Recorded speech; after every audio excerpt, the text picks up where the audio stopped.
জমে উঠেছে জি বাংলার অন্যতম জনপ্রিয় ধারাবাহিক আনন্দী।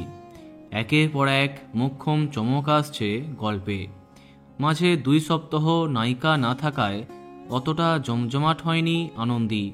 তবে নায়িকার শরীর খারাপের জন্য যে গ্যাপ তৈরি হয়েছিল ধারাবাহিকে তা ভালোই মেকআপ দেওয়া হয়েছে। ডেঙ্গু টাইফয়েডে আক্রান্ত হয়ে অবস্থা খারাপ হয়েছিল অন্বেষার। তার শূন্যস্থান পূরণ করতেই আনন্দীতে এন্ট্রি নিয়েছিলেন জনপ্রিয় টেলি অভিনেত্রী স্বীকৃতি মজুমদার। আইপিএস অফিসার এবং আদির বান্ধবী চরিত্রে তাকে দেখা যায়। অনেকের মনেই প্রশ্ন ছিল, এটা কি স্থায়ী চরিত্র নাকি অস্থায়ী?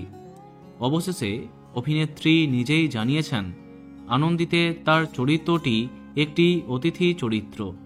এই রকম ক্যামেও চরিত্রে তার কাজ করবার খুব একটা ইচ্ছে নেই। তবে আনন্দীতে আইপিএস অফিসারের চরিত্রটা তার কাছে বেশ আকর্ষণীয় মনে হয়েছিল।